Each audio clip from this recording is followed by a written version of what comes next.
পঞ্চম শ্রেণী প্রিয় শিক্ষার্থী এসআলদার স্যার ইউটিউব চ্যানেল থেকে তোমাদের সবাইকে স্বাগতম। আজকে তোমাদের জন্য আরেকটি নতুন ভিডিও নিয়ে এসেছি। পরিবেশ ও বিজ্ঞান মডেল প্রশ্ন দ্বিতীয় অধ্যায়ের সাজেশন, অর্থাৎ সংক্ষিপ্ত প্রশ্ন, বড় প্রশ্ন, শূন্যস্থান পূরণ, সত্য মিথ্যা, এমসিকিউ সমস্ত প্রশ্নের উত্তর বিশ্লেষণ দেখাবো এই ভিডিওতে।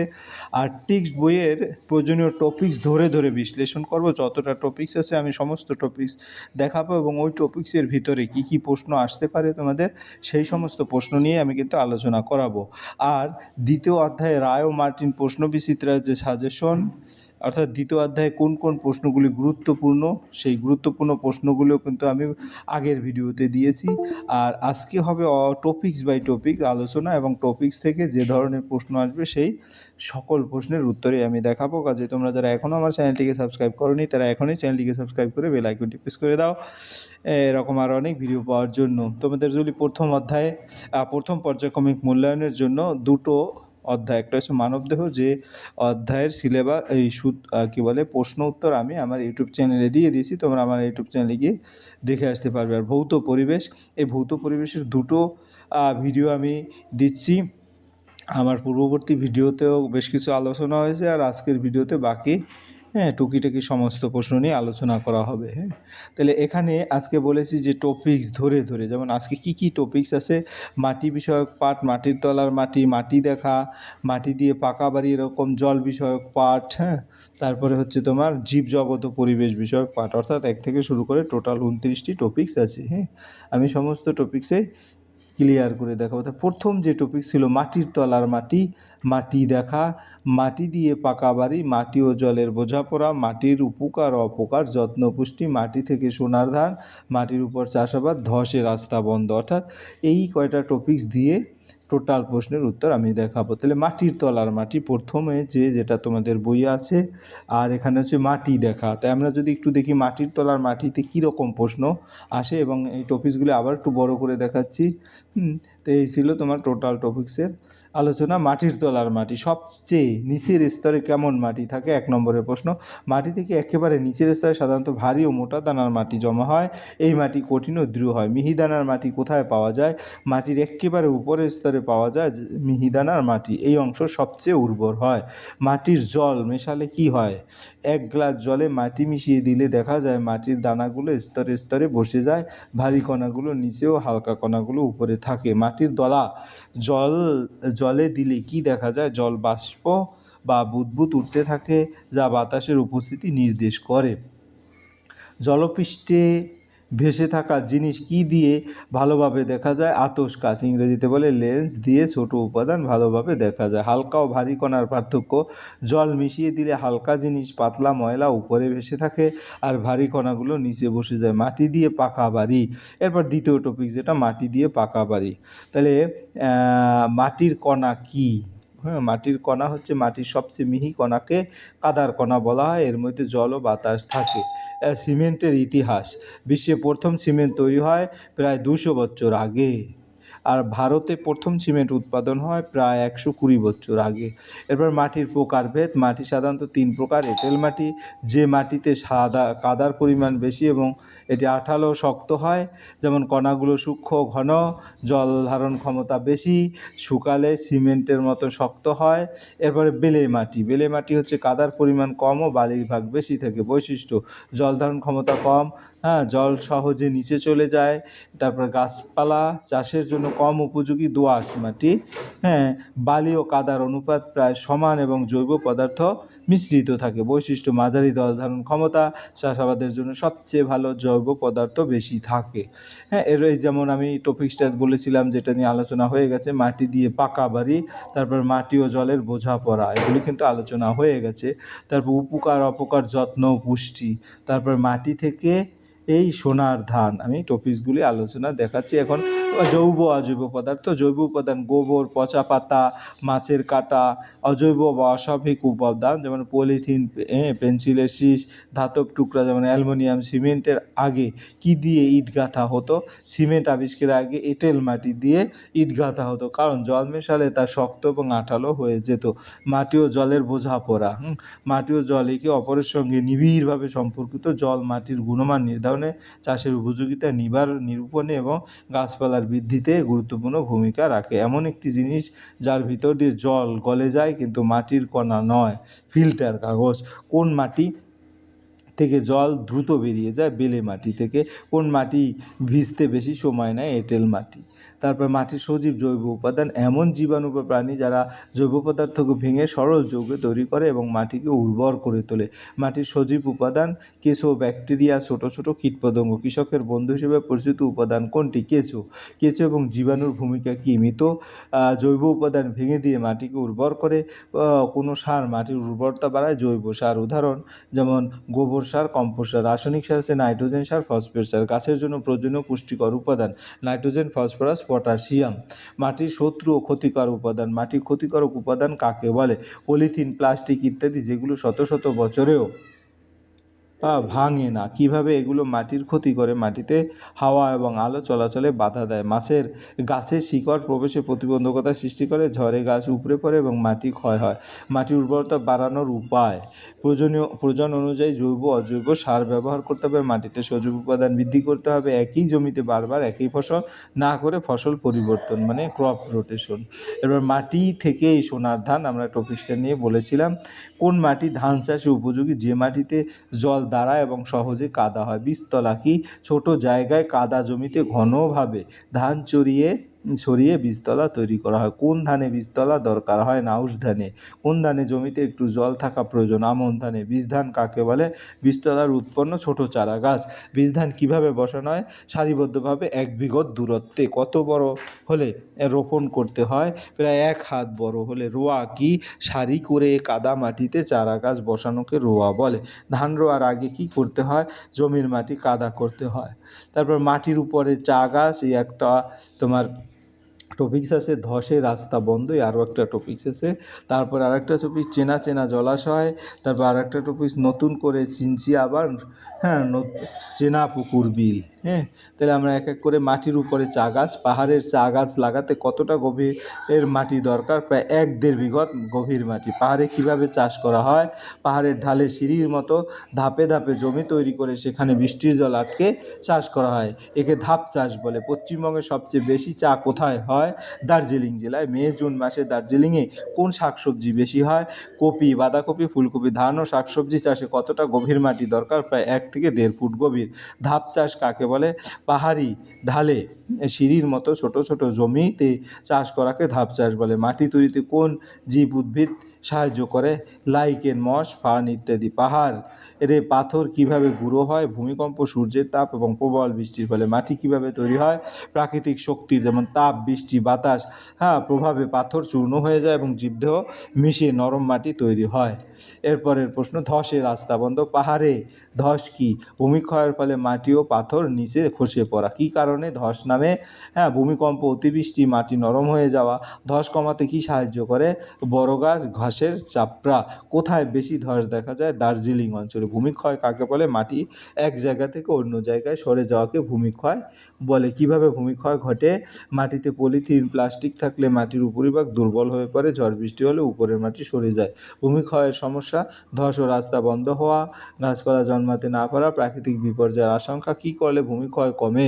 পাহাড়ে গাছ লাগানো, বিজ্ঞানসম্মত নির্মাণ কাজে, পরিবেশের প্লাস্টিক ফেলা থেকে বিরত থাকা। চেনা চেনা জলাশয় কী কী কাজে লাগে? মাছ চাষ, জীববৈচিত্র্য সংরক্ষণ, মানুষ ও পশু পাখির ব্যবহারের জন্য। কোন বইয়ে মতি ঝিলের কথা বলা হয়েছে? সহজ পাঠ বইয়ে। মাছ ধরার পাখিগুলোর নাম কি? জল থেকে ছোঁ মেরে মাছ ধরে। চিল, নখ দিয়ে মাছ তোলে। বক, পাকের মধ্যে মাছ খোঁজে। নয়ানা ঝুলি কি? রাস্তার ধারে ছোট জলাশয় যেখানে মানুষ মাছ ধরে খায় বা বিক্রি করে। পুকুর পাকা করলে কারা ক্ষতিগ্রস্ত হয়? কচ্ছপ, ব্যাঙের মতো প্রাণীরা। নতুন জলাশয়, বাওর কি? এই আর একটা অপশন, যেটা নতুন জলাশয়, বাওর। নদীর বাঁকে তৈরি হওয়া বদ্ধ জলাশয়কে বাওর বলে। ঝোড়া কি? পাহাড়ি অঞ্চলে ছোট ঝর্ণাধারা।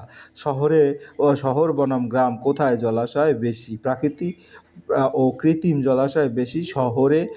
ট্যাঙ্ক ও কলের জলেই মূল উৎস। এরপরে কোথায় মাছ চাষ বেশি হয়? বিল ও ভেরিতে। এরপর নতুন জলাশয়, স্রোতের জল, স্থির জল, এরকম করে জল ধারণের নানা কথা ঘরে বাহিরে তাকিয়ে দেখা। এরপর আমরা যদি স্রোতের জল, স্থির জল, পাহাড়ি অঞ্চলে স্রোতের পরিমাপ কেমন হয়? স্রোত অনেক বেশি হয়। উঁচু নিচু জমি কিভাবে বোঝা যায়? জলের স্রোতের দিকে দেখে বোঝা যায় কোন জমি উঁচু আর কোন জমি নিচু। জল শোধনের নানা কথা। রাসায়নিক বিক্রিয়া কাকে বলে? যে বিক্রিয়া একটি পদার্থ সম্পূর্ণ নতুন বস্তুতে পরিণত হয় আর আগের অবস্থায় ফিরে আসে না। কিছু সাধারণ উদাহরণ, যেমন দুধে লেবুর রস দিলে ছানা হয়, এটি একটি রাসায়নিক বিক্রিয়া। চকচকে লোহার প্লেট বাতাসে রেখে দিলে মরচে ধরে, এটা একটা রাসায়নিক বিক্রিয়া। কয়লা পুড়লে কার্বন ডাই অক্সাইড তৈরি হয়, এটা একটা রাসায়নিক বিক্রিয়া। জামার দাগ তুলতে লেবুর রস কেন কার্যকর? লেবুর রসে থাকা অ্যাসিড দাগের সঙ্গে রাসায়নিক বিক্রিয়া করে তা ভেঙে দেয়। ঘরের বাইরে তাকিয়ে দেখো।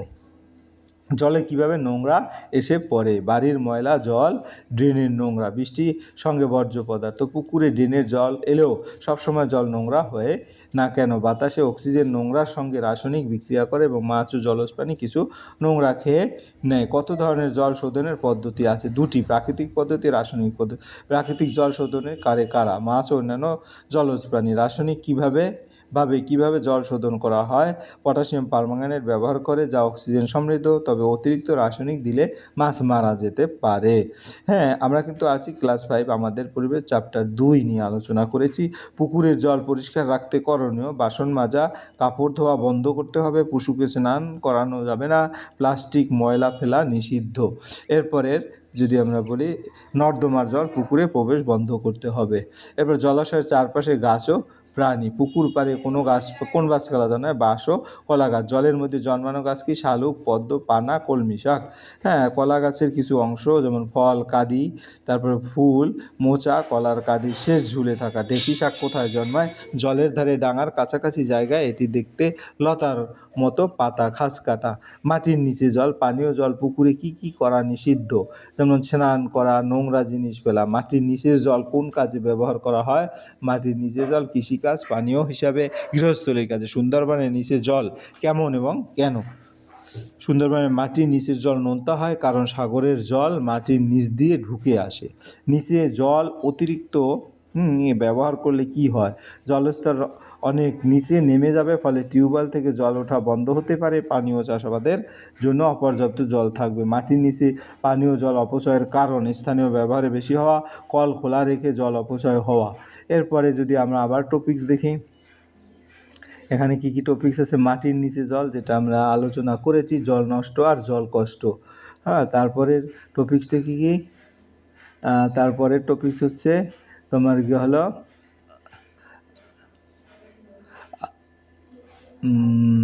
টপিকসটা আমরা একটু দেখে আসি। জল হলো নষ্ট, টিউবওয়েলের কষ্ট, বৃষ্টির জল ধরো, এরকম দুটো টপিকস আছে।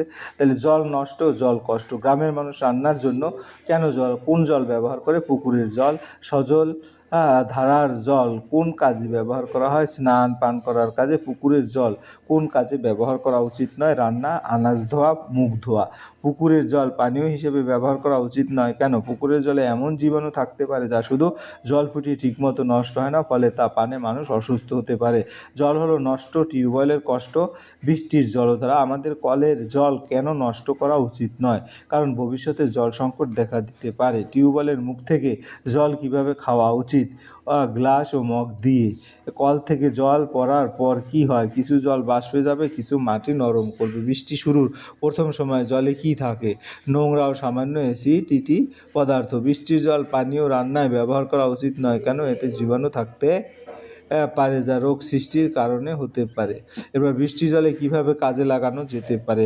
ঘর মোছা, গাছের গোড়ায় জল দেওয়া। বৃষ্টির জল ধরে রাখার পদ্ধতি: পুকুর বা খাল তৈরি করে বাড়ির সাথে বড় পাত্র বা বালতি রাখা। বৃষ্টির জল কোন কাজে ব্যবহার করা যেতে পারে? ঘর পরিষ্কার, কাপড় ধোয়া, স্নান ও গাছপালা শেষ, বাথরুম পরিষ্কার। জলের নষ্ট হিসেবে নিকেশ ও কত গভীর জল? এখনও অনেক গ্রামে মানুষ কোন জায়গায় জল পান করে? টিউবওয়েল ও পাতকুয়োর জল। কম গভীর টিউবওয়েলের জল কেন খাওয়া উচিত নয়? আয়রন, খনিজ পদার্থ, জীবাণু বেশি থাকতে পারে। নর্দমা, পুকুরের নোংরা জল মিশে যেতে পারে, মাঝখানে কেউ যায় না। জলভূমি কি? দীর্ঘ বাওর, তারপরে গিয়ে তোমার দীর্ঘ বাওর বা মরা নদীর ধারে জল ও পাকযুক্ত অঞ্চল যা সারা বছর জল ধারণ করে। জলভূমিতে কোন পাখি দেখা যায়? বক, মাছরাঙা, পানকৌড়ি, চিল, ডাহুক, কাঠখোসা ইত্যাদি। তারপরে কুবির দহের জলাভূমিতে কোন গাছ পাওয়া যায়? শোল। কোন মাছ পাওয়া যায়? বোয়াল, শিঙি, মাগুর, কই, পাকাল ইত্যাদি। জলাভূমি আর নাম কি?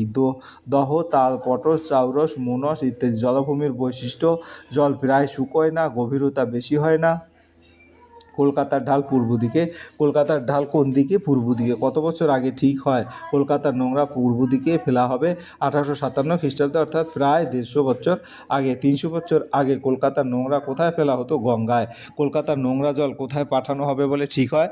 বিদ্যাধরী নদী হয় বঙ্গোপসাগরে। কোন নদী মজে গিয়ে পূর্ব কলকাতার জলাভূমি সৃষ্টি হয়েছে? বিদ্যাধরী নদী। কলকাতার জলাভূমিতে কোন প্রাণী পাওয়া যায়? শামুক, সাপ, শিয়াল প্রভৃতি। কলকাতার জলাভূমিতে কী চাষ করা হয়? মাছ চাষ। কোন বছরে কলকাতায় মাছের ঘাট তৈরি হয়? 1872 খ্রিস্টাব্দে। কোন বছর কলকাতায় পাকাপাকিভাবে মাছের চাষ শুরু হয়? 1918 খ্রিস্টাব্দে। কোন বছর বাণিজ্যিকভাবে মাছ চাষ শুরু হয়? 1929 খ্রিস্টাব্দে। উদ্ভিদ আর প্রাণীদের নিয়ে জীবজগৎ।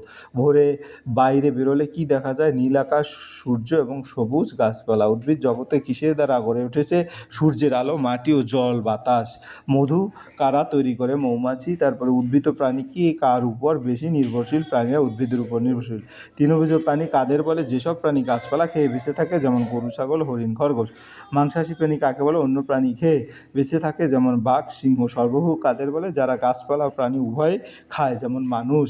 তৃণভোজী প্রাণীরা কি খায়? ঘাস, পাতা, ফুল, ফল। তৃণভোজীদের কে খায়? মাংসাশী প্রাণীরা, যেমন বাঘ, সিংহ, নেকড়ে।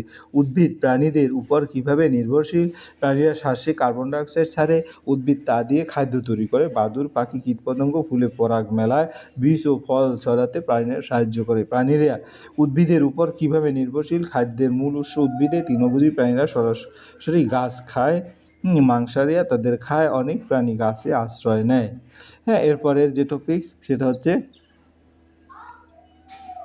টপিক্সটা জল নষ্টের হিসেব নিকেশ।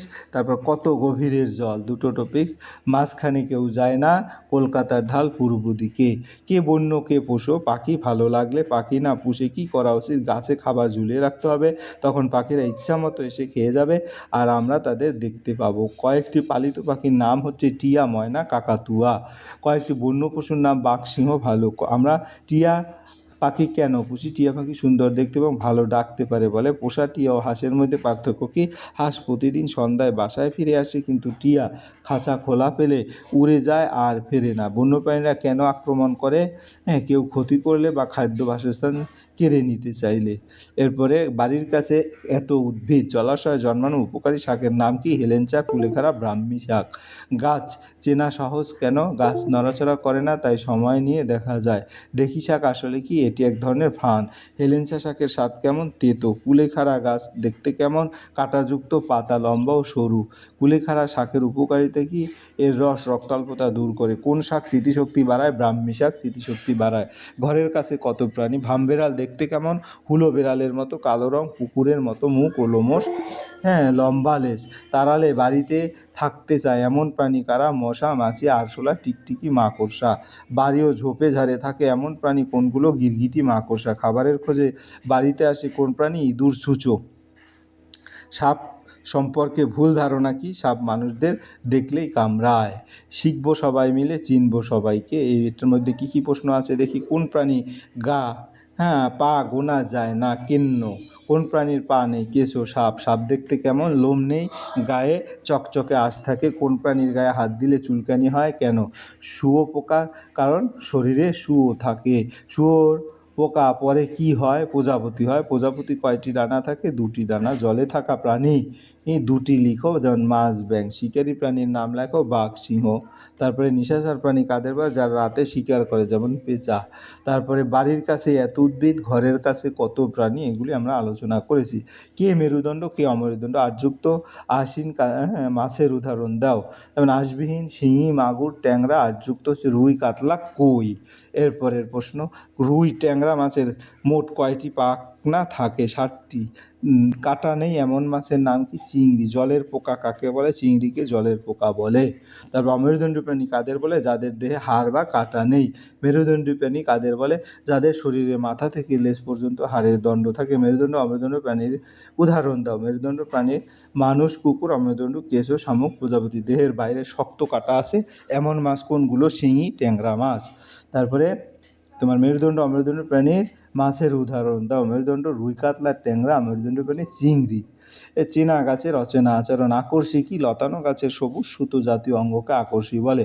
লতানো গাছ আকর্ষ হয় কেন? অন্য কিছুকে আঁকড়ে ধরে বেড়ে উঠতে। লতানো গাছের নাম লেখো। লাউ, কুমড়ো, করলা। কোন গাছ ঝুরি নামায়? কেন?